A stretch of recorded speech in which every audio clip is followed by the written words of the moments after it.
ప్రజలకు నూకలు తినుడు అలవాటు చేయండి, మీరు నూకలు తినుడు ఉంటాడు. తెలంగాణ ప్రజలు నూకలు తినన్నట. మనం నూకలు తినమని చెప్పిన బీజేపీకి నూకలు బుక్కిపిద్దామా ఓట్లేద్దామా దయచేసి నిర్ణయించాల్సింది మీరు మేధావులు.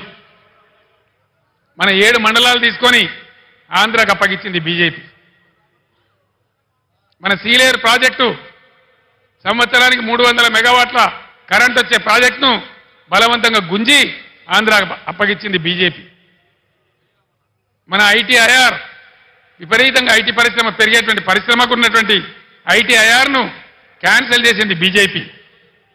కాజీపేటలో రైల్వే కోచ్ ఫ్యాక్టరీ పెట్టలే బీజేపీ.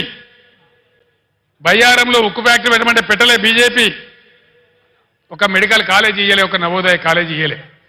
ఏ వర్గానికి ఒక న్యాయం జరగలే బీజేపీ ప్రభుత్వంలో. దయచేసి ఆలోచన చేయండి.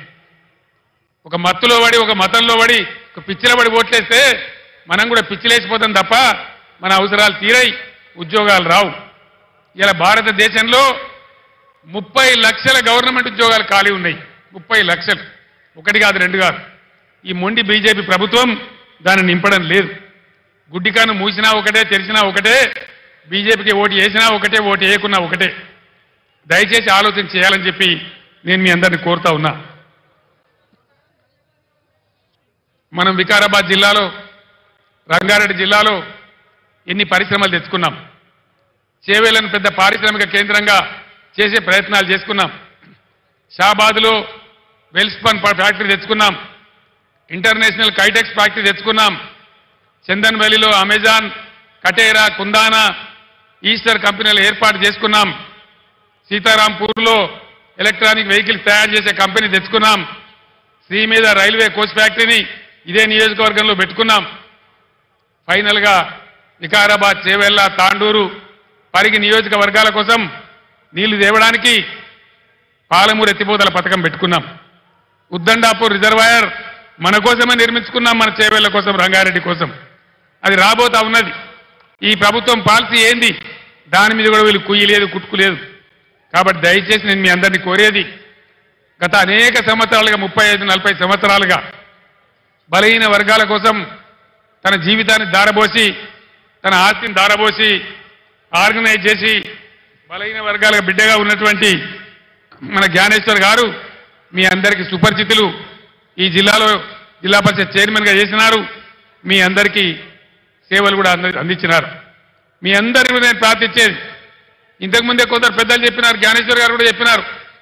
నిన్న ఒక పెద్ద మనిషి మాట్లాడినాడు, మీకు బీసీలకు దమ్ముంటే, బీసీలకు పౌరుషం ఉంటే కాసాని జ్ఞానేశ్వర్ని గెలిచించి చూపియండి అన్నాడు. ఇక్కడున్న బలహీన వర్గాల మేధావులకు, విద్యార్థులకు, ఉద్యోగులకు నేను మనవి చేస్తా ఉన్నా, ఇవాళ అవకాశం ఉంది, రాని కాడ అవకాశం రాలేదు, లేని కాడ లేదు. ఉన్న కాడ ఒక బీసీ అభ్యర్థి ఉన్నాడు కాబట్టి, సమర్థుడు సీనియర్ నాయకుడు ఉన్నాడు కాబట్టి, ప్రజాసేవ చేసే గుణమున్న వ్యక్తి ఉన్నాడు కాబట్టి ఖచ్చితంగా కాసాని జ్ఞానేశ్వర్ గారి గెలుపు బీసీల అభివృద్ధికి మలుపు అని చెప్పి నేను మనవి చేస్తా ఉన్నా. ఇలా బీసీల శక్తి ఏందో, బీసీల రాజకీయ చైతన్యం ఏందో కాసాని జ్ఞానేశ్వర్ గారిని గెలిపించడంతో మీరు రుజువు చేయాలని చెప్పి నేను కోరుతా ఉన్నా. ఆ విధంగా ఏ రకంగా చూసినా ఈ రాష్ట్ర ప్రభుత్వం మెడలు వంచి మీకు ఇచ్చిన వాగ్దానాలు అమలు చేయించాలన్నా, బలహీన వర్గాలకు, బడుగులకు అందరికి న్యాయం జరగాలన్నా, తెలంగాణ రాష్ట్రాన్ని మళ్ళా బ్రహ్మాండంగా ముందుకు తీసుకుపోయే పద్ధతులకు దారులు పడాలన్నా ఖచ్చితంగా ఇవాళ బీఆర్ఎస్ పార్టీ గెలవాల్సిందే. నేను ఈ రాష్ట్ర ప్రభుత్వాన్ని హెచ్చరిస్తా ఉన్నా, ధాన్యం వచ్చింది, రాష్ట్రంలో అక్కడక్కడ వర్షాలు పడతా ఉన్నాయి. మీరు తడిచిన ధాన్యం కూడా ఒక గింజ లేకుండా కొనాలి, రైతులకు న్యాయం చేయాలి. బీఆర్ఎస్ పార్టీ ప్రజల యొక్క మీరు ఇచ్చిన వాగ్దానాలు నెరవేర్చేదాకా ఖచ్చితంగా మీ వెంటబడి వేటాడుతుంది తప్ప మిమ్మల్ని వదిలిపెట్టే పరిస్థితి ఉండదని మనవి చేస్తూ, ఇలా ఈ సభకు నేను వస్తా ఉంటే ఒక 300-400 బస్సులు దాటుకుంటూ వచ్చిన కార్తీక్ రెడ్డి గారు, నేను కారులో కూర్చుంటూ వస్తూ ఉంటే ఇంకా 400-500 బస్సుల మంది ఇక్కడికి చేరనే లేదు. ఇంత పెద్ద ఎత్తున ఇక్కడికి మీరు తరలి వచ్చినారంటే కాసాని జ్ఞానేశ్వర్ గారి గెలుపు ఖాయమైందని చెప్పి నేను సంతోషాన్ని వ్యక్తం చేస్తూ మీ అందరికీ ధన్యవాదాలు తెలియజేస్తూ కారు గుర్తుకే ఓటేయాల్సిందిగా కోరుతూ నేను సెలవు తీసుకుంటా ఉన్నా. జై తెలంగాణ, జై తెలంగాణ. కారు గుర్తుకే, కారు గుర్తుకే, జై తెలంగాణ.